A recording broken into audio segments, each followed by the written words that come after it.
हर हर महादेव।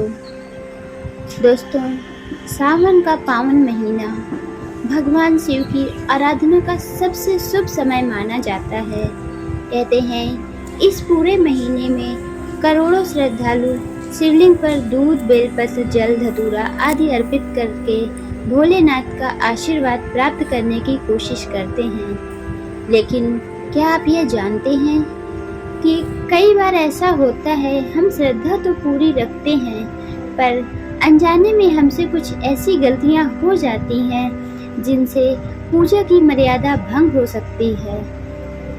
लेकिन कुछ ऐसी बातें हैं जिन्हें अधिकतर शिव भक्त और धार्मिक ग्रंथों की परंपराएं महत्वपूर्ण मानती हैं।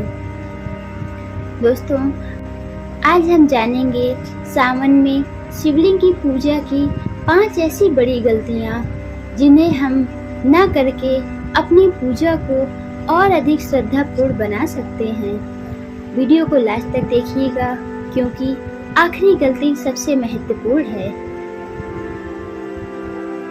हमारी पहली गलती होती है जल चढ़ाने की सही मर्यादा। बिना पूजा की मर्यादा का ध्यान रखे हुए जल अर्पित करना। कई मंदिरों में श्रद्धालु जहां जगह मिलती है वहीं से जल चढ़ाना शुरू कर देते हैं। कभी कभी मंदिरों में इतनी भीड़ रहती है, भीड़ के चलते हम सीधा शिवलिंग पर जल नहीं चढ़ा सकते, इसलिए हम जहां खड़े होते हैं वहीं से जल चढ़ा देते हैं। लेकिन पारंपरिक मान्यता के अनुसार शिवलिंग की जलहरी, जिसे सोमसूत्र कहा जाता है, उसका विशेष सम्मान किया जाता है।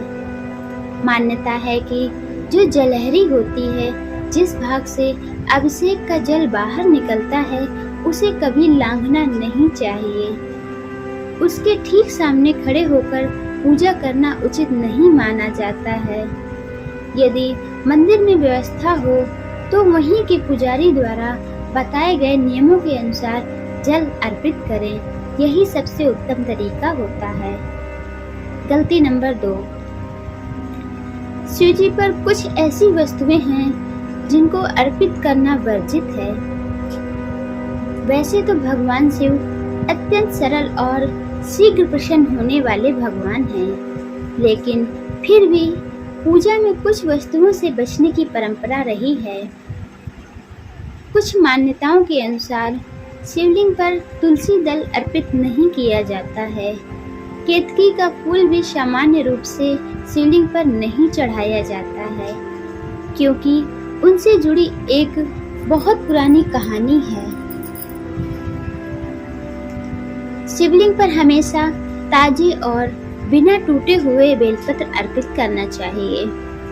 यदि बेलपत्र उपलब्ध न हो तो केवल स्वच्छ जल से भी पूजा की जा सकती है, क्योंकि भोलेनाथ सिर्फ भाव देखते हैं।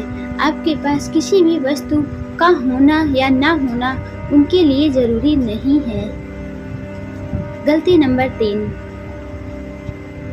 बहुत से लोग श्रद्धा में शिवलिंग पर सिंदूर, कुमकुम, हल्दी आदि लगा देते हैं, लेकिन अधिकांश शिव पूजा परंपराओं में शिवलिंग पर सिंदूर और कुमकुम अर्पित नहीं किया जाता है। इसकी जगह पर हम चंदन, भस्म, बेलपत्र आदि अर्पित कर सकते हैं।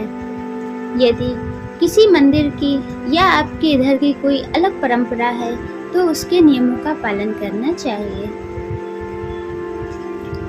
गलती नंबर 4, शिव मंदिर की परिक्रमा सामान्य मंदिरों से कुछ अलग मानी जाती है। परंपरा के अनुसार जलहरी के जिस भाग से अभिषेक का जल बाहर निकलता है उसे लांघना उचित नहीं माना जाता।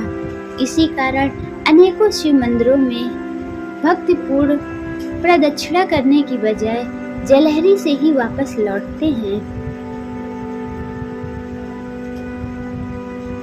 5वीं और आखिरी सबसे महत्वपूर्ण गलती, पूजा केवल सामग्री से नहीं होती बल्कि हमारे स्वच्छ मन से और भक्ति भाव से होती है।